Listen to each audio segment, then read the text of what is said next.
en el programa de la revista Contralínea al doctor Fernando Buen Abad Domínguez. Él, hay que recordarlo, es especialista en filosofía de la imagen, filosofía de la comunicación, crítica de la cultura, estética y semiótica. Además, licenciado en Ciencias de la Comunicación, máster en Filosofía Política, doctor en Filosofía, miembro del Consejo Consultivo de Telesur, entre otras múltiples actividades que realiza el doctor Fernando Buen Abad. Y el día de hoy vamos a hablar justamente de esta paz de las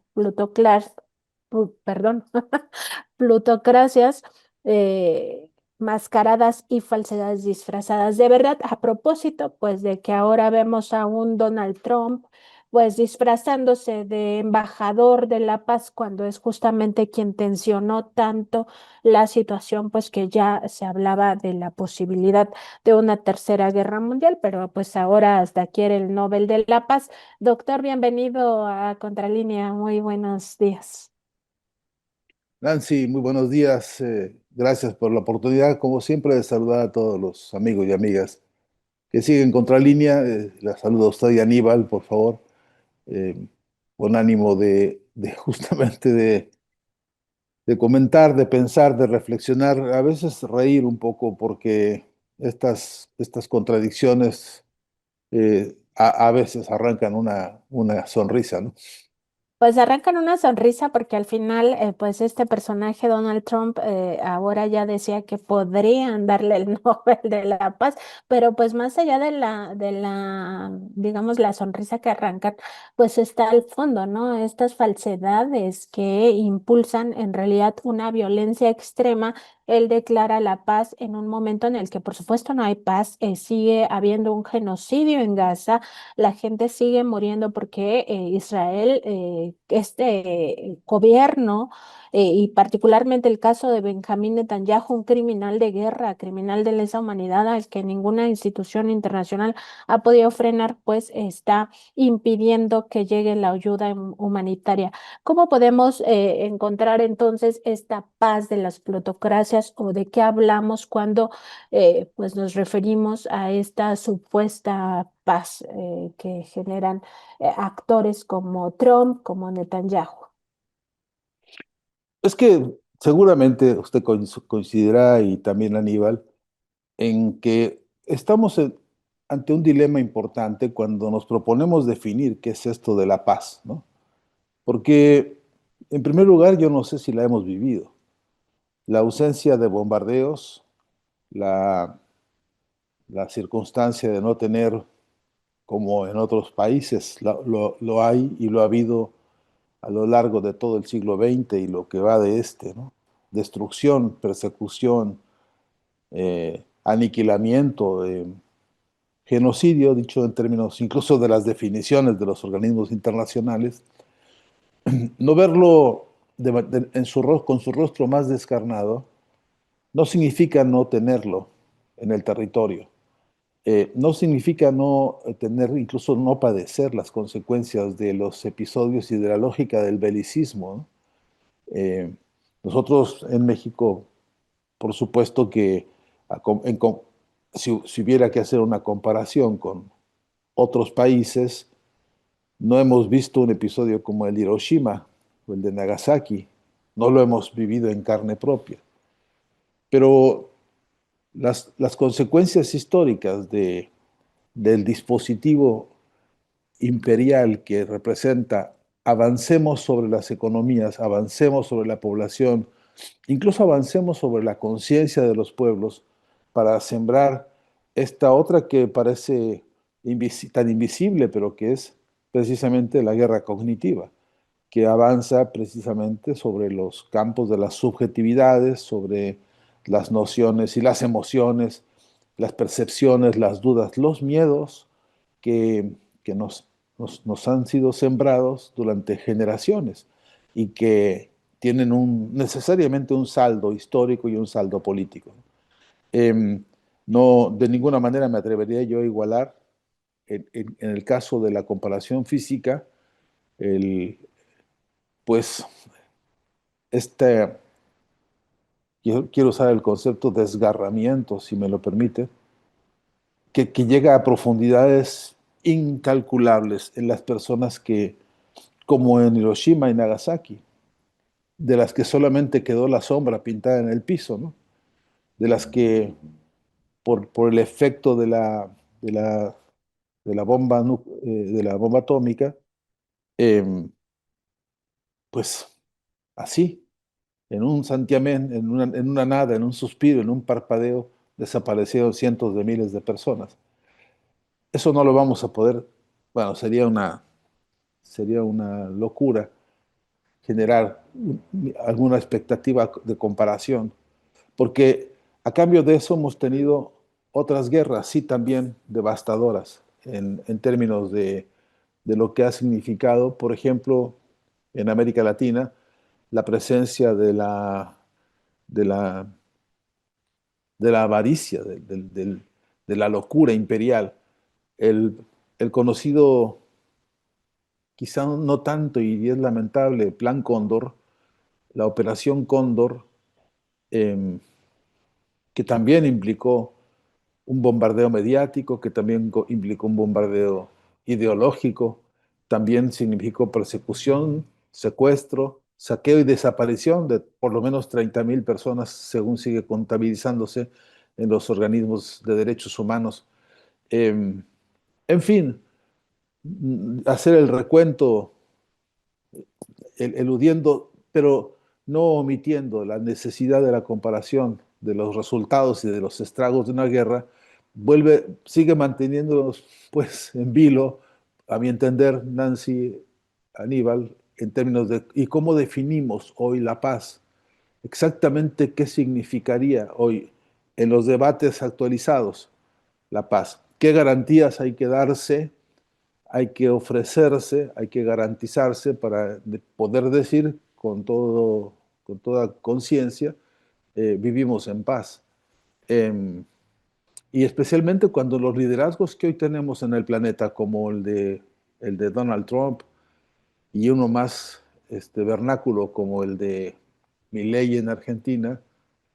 todo el tiempo son alientos bélicos, todo el tiempo sabe uno que sus conductas no están exentas de la influencia de la industria militar norteamericana.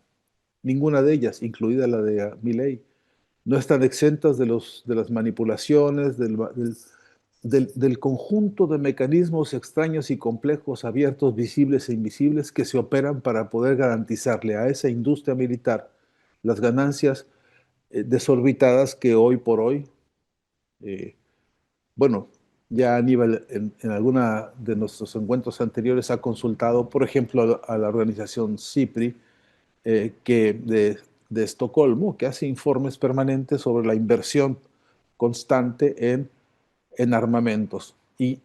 cómo destaca Estados Unidos por encima de cualquier otra potencia, sin omitir a China, sin omitir a Rusia, pero en proporciones realmente abismales. Y que, y que es este poder, lo que hoy se llama poder profundo, poder, poder deep power, dicen algunos, de la economía profunda, incluso de la economía más oscura,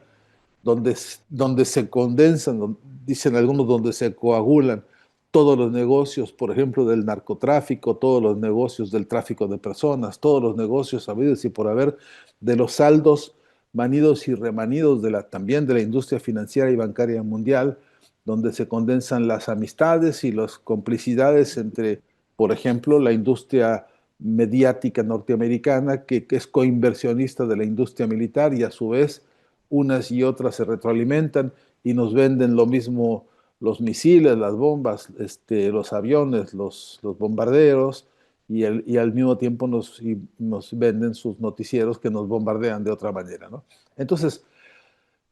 hace unos días, por ejemplo, el presidente Nicolás Maduro hizo una convocatoria que está en pie para desarrollar un gran encuentro mundial por la paz. Y en esa convocatoria, si uno, si uno toma en serio que un mandatario, sea quien sea, menciono al presidente Maduro porque es el que lo ha hecho en horas recientes, pero podría haber sido Miguel Díaz-Canel o podría haber sido la propia presidenta Claudia Sheinbaum, cuando un mandatario toma la decisión de convocar a un encuentro mundial para discutir la paz, no por las deformaciones profesionales de uno, no puede evitar decir, ¿y exactamente qué será lo que se puede hablar en un congreso sobre la paz? No solamente importa el tema del desarme, que es obviamente un tema crucial, no solamente importa el problema del resarcimiento de los daños a las víctimas, que es otro tema central en cualquier discusión que se quiera tener sobre la paz. No solamente la recuperación, la restitución integral, completa, franca y democrática del derecho a la libre expresión de los pueblos y el derecho a la comunicación que debe quedar resarcido integral, segura, firmemente, para poder pensar que no hay definición posible de paz si los pueblos están enmudecidos, ¿no? No hay forma alguna de pensar en la paz si lo que amordaza a un pueblo, además de las armas, además del el hambre, además de la ignorancia, etcétera, es un dispositivo de poder y de cultura. Es decir, si los pueblos han sido victimados por el genocidio cultural, difícilmente uno puede pensar que la paz reine en algún lugar, incluso, por supuesto, pensando en el mundo entero, ¿no? Así que sí que creo que es interesante. ¿De qué habla Donald Trump cuando, así con ese desparpajo que acostumbran estos plutócratas? Y es importante la palabra plutocracia, que a mí también se me enreda con mucha frecuencia. Este, Se trata de gerentes, se trata de dueños, se trata de muchachos que se dedican solamente a pensar en sus negocios, en sus ganancias, en los privilegios de sí y de sus cuates. Esta plutocracia cuyos intereses son, en todo caso, salir bien librados de la lucha interburguesa que significa hoy la batalla por el control monopólico del planeta. Ellos están matándose entre sí para salvar sus propios intereses. Y está claro que incluso el pleito de Donald Trump con Elon Musk es importante analizarlo como una lucha interburguesa en la que un megamillonario lo que quería era quedarse incluso con la NASA para convertirlo en su negocio. Y el otro le había prometido a saber que se ofendió y que salió dando el portazo que salió dando, ¿no? Esos escenarios, con esos intereses, no son más que alientos de guerra permanentemente. Entonces, si nosotros hemos de discutir y pensar cómo, cómo creamos una corriente poderosa a nivel mundial que exige la paz o que exija la paz, sí que hay que pensar en una corriente de pensamiento humanista de nuevo género, que incluya el resarcimiento de toda esta agenda crucial que pasa, repito, por la alimentación, que pasa por resolver los problemas de acceso a los recursos naturales, la recuperación del derecho a los recursos naturales propios, que pasa por el inevitable e ineludible derecho a una educación emancipada y emancipadora, en igualdad de oportunidades, pero sobre todo en igualdad de condiciones. Que hay que pensar la paz, sí, en el sentido de contabilizar en el escenario de la guerra mundial los glóbulos rojos y los glóbulos blancos de la población, porque si solamente de ver cómo está quedando el nivel de desnutrición, de daño severísimo a la estructura biológica de cada uno de los niños ahí en el territorio de Gaza sin alternativa posible, pues el daño es gravísimo, porque ya no son solamente estos niños y esas familias, son generaciones y más generaciones que vendrán arrastrando los estragos de la guerra. Así que a la hora que estos señores plutócratas dicen, bueno, vamos a declarar la paz para que me den un premio y salir en las fotos y entonces yo pasaría la historia como ha pasado con otros. No se nos olvidará nunca que le dieron el premio Nobel de la Paz a Henry Kissinger y que eso es tan aberrante, tan doloroso, tan vergonzoso, que pues dilapidaron el poco o el cualquier prestigio que hubiese tenido semejante premio. Estamos en una circunstancia hoy similar, quizá peor, porque el que por un lado dice, quiero el premio Nobel para ponerlo en mi despacho como parte de la decoración, mientras está firmando los convenios de ventas de armas para rehabilitar las que ya existen, para avanzar en investigaciones de armas nuevas, armas mucho más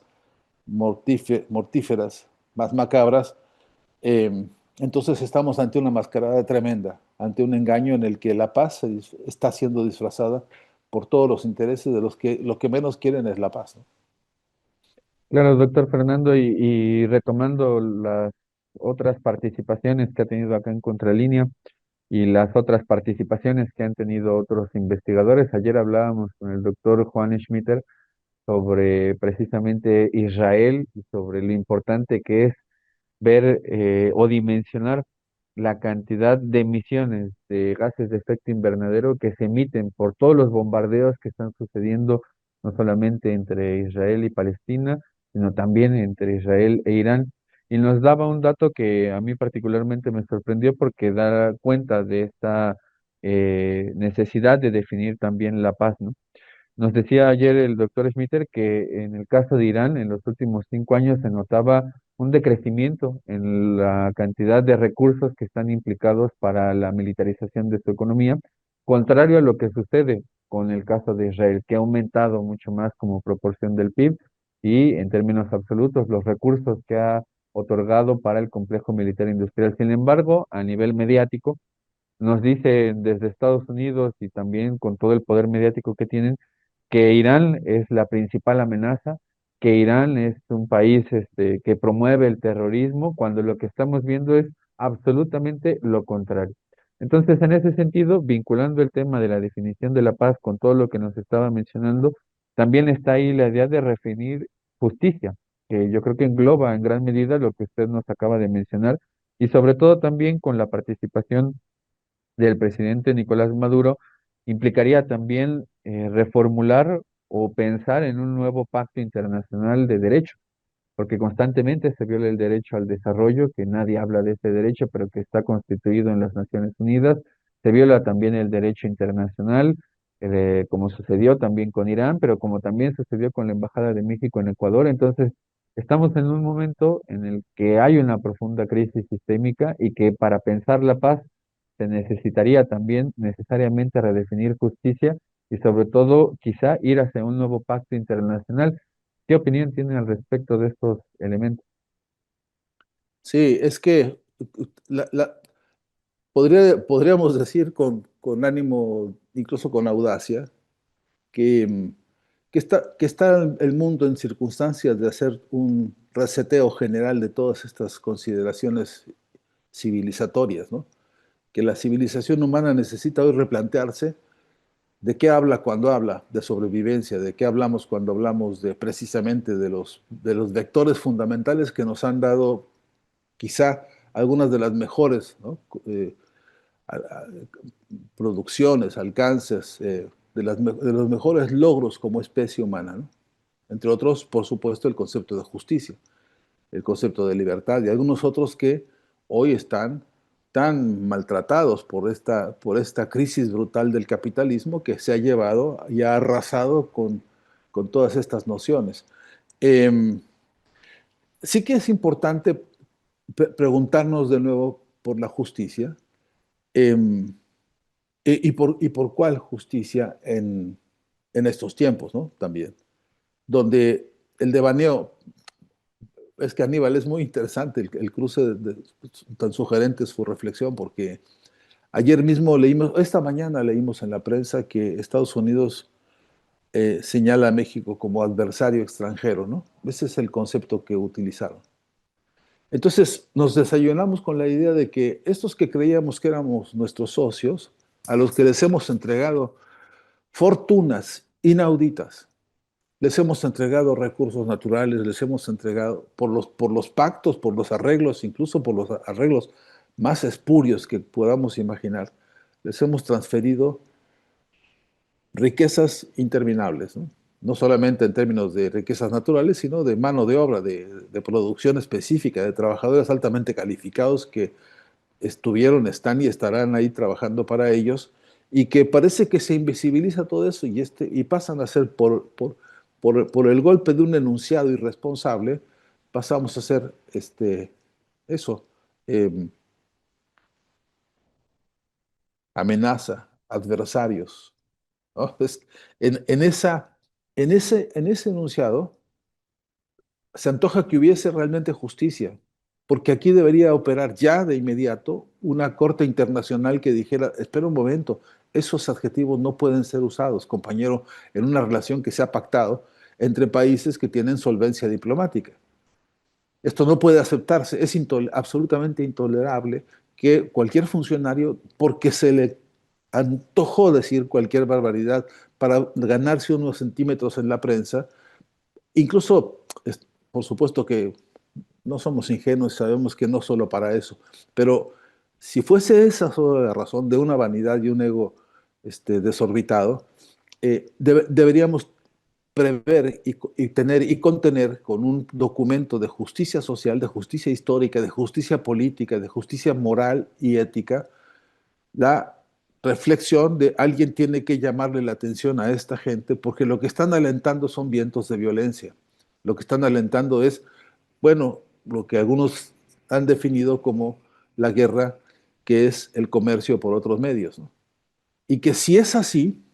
y si estos son personajes de algún tipo de negociado que lo que creen es que diciéndonos que somos hoy enemigos de Estados Unidos, ellos pueden y deben quizá vender más armas, vender más escudos, vender más lo que fuere, incluso más drones que ahora están tan de moda para la vigilancia y para el ataque, si ese fuese habría que rastrearle en el currículum y en la biografía de los intereses particulares a esta funcionaria que lo dijo, pero a cualquier otro, atrás de su enunciado, transparentar el financiamiento del enunciado, ¿no? Y, y esto no se logra, este concepto de justicia social, de justicia histórica, de justicia política, no se logra si no rearticulamos otros conceptos también fundamentales como el de ética y como el de moral, que no son nociones abstractas, que no son nociones ajenas, que lamentablemente nos han secuestrado algunos eruditos y cultos de gabinetes académicos o de algunos seminarios o de algunas sotanas. La moral es una construcción colectiva de todos los días que nos permite decirle a esto no está bien, el problema del bien y el mal se encara con las estructuras de la moral que los pueblos construyen, que son de los pueblos. Esto no está bien y lo que debe ser en el sentido ético es esto y se marca y se construye también en colectivo. Queremos justicia nueva, queremos paz nueva, pues hay que tener el clamor mundial que diga estas cosas no, esto nunca más, esto no puede repetirse. Basta de esto.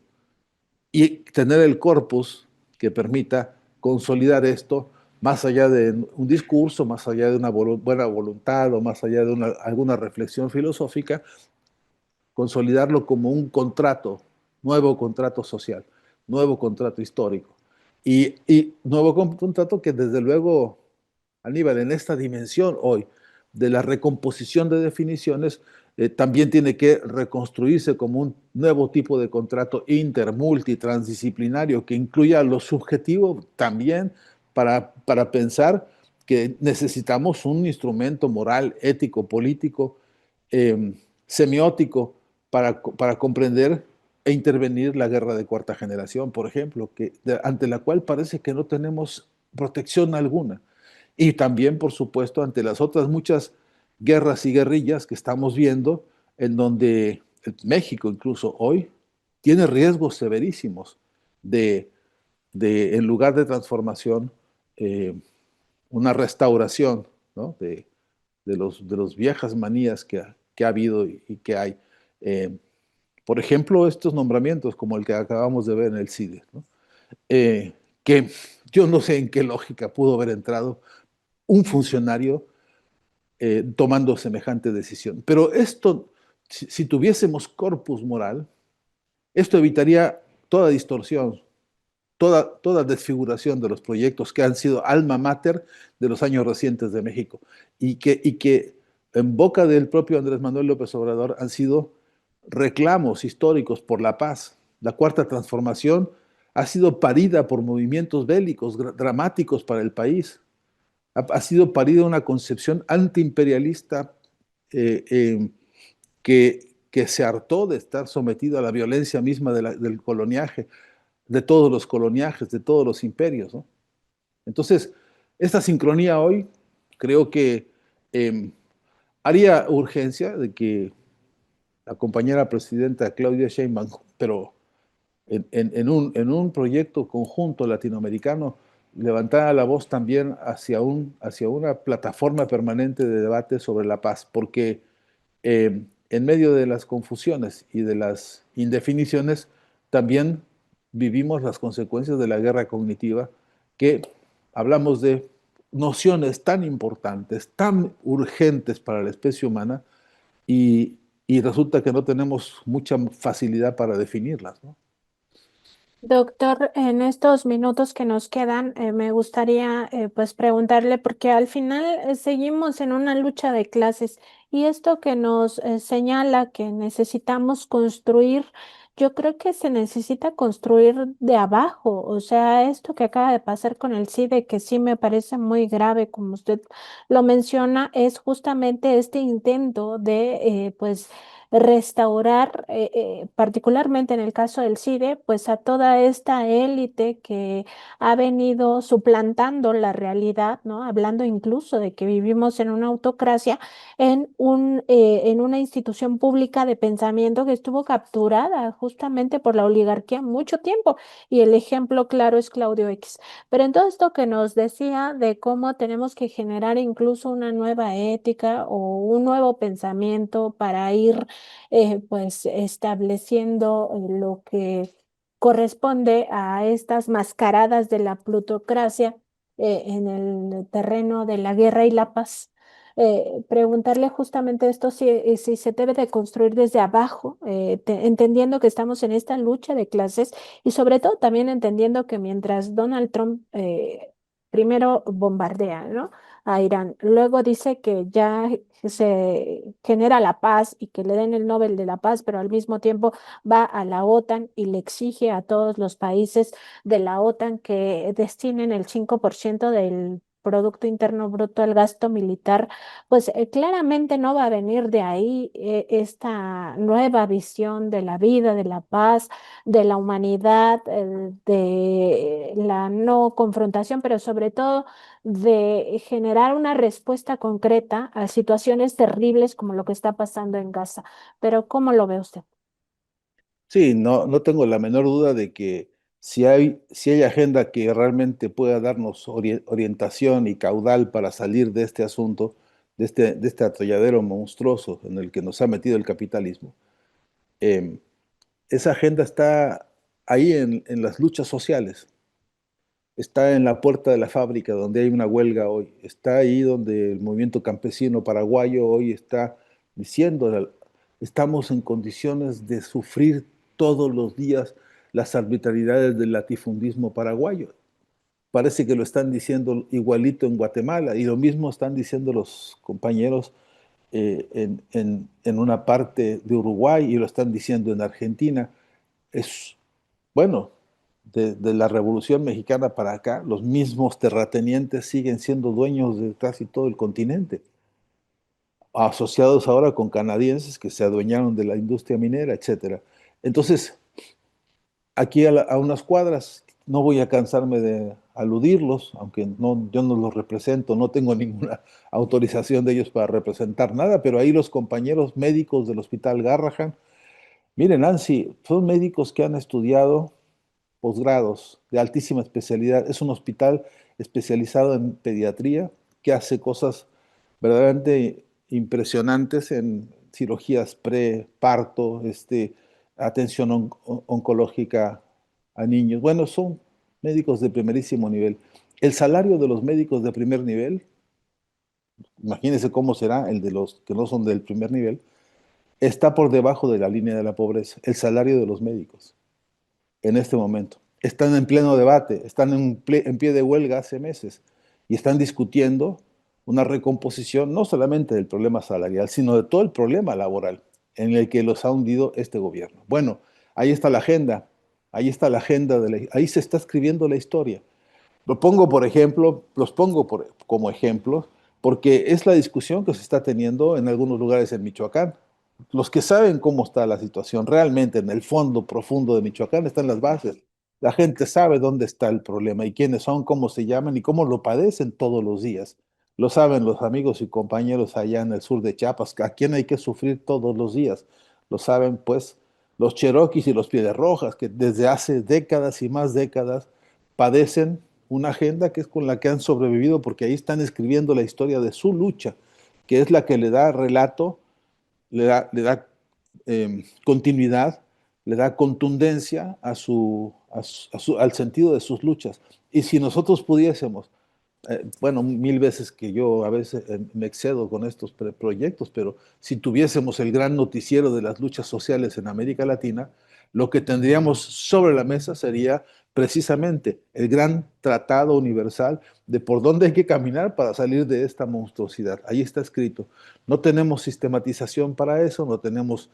digamos, las suficientes organizaciones interesadas por estos temas, pero sí sabemos que ahí está la clave. No, no tengo la menor duda. Es cierto que la lucha de clases también hay que volver a trabajarla. Marx se enojaría mucho, me lo imagino, como dicen que era de mentar madres por todos lados porque vivía iracundo de muchas cosas, pues estaría muy enojado porque diría, oye, si el método dialéctico que propusimos empezaba por cuestionarse a sí mismo, ¿no? Empezaba por revisarse como estructura teórica y metodológica a sí misma, es quizá el único método que existe en el que el primer paso es ese, ¿no? Entonces, nos llamaría a cuentas para saber si estamos entendiendo hoy la lucha de clases dinamizada hacia el presente y sobre todo como un instrumento realmente para entender que en esa lucha está el motor de la historia. Entonces, sí creo, Nancy, que lamentablemente también chocamos con muchas sorderas, ¿no? Que lamentablemente el pan de cada día, decía el otro día con Álvaro García Linera, una conversación, dice, él es que nosotros somos hijos de la derrota, venimos de derrota tras derrota, ¿no? Y yo le decía, sí, y también somos hijos de la indiferencia, porque incluso entre nosotros no nos escuchamos, incluso entre las izquierdas, y siempre lo diré en plural, parecería que no somos capaces de recoger un acuerdo conjunto de unidad, no de uniformidad, de unidad que permita justamente eso, consolidar una corriente y una que hoy, a mi entender, es ineludible, exigente, puntual y amplia y convocante, es la corriente de un humanismo de nuevo género, que no se quede estacionada solamente en las garantías individuales, sino que sea capaz de dar el salto cualitativo hacia las garantías sociales, hacia las garantías colectivas. Y este creo que es el reto de esta hora para todos nosotros. Doctor, pues como siempre, un gusto conversar con usted y pues ya estaremos al tanto de la agenda del próximo jueves, pues para seguir profundizando en estos análisis. Le deseamos que pase una feliz tarde, doctor. Igualmente, Aníbal, Nancy, un gran abrazo, ¿eh?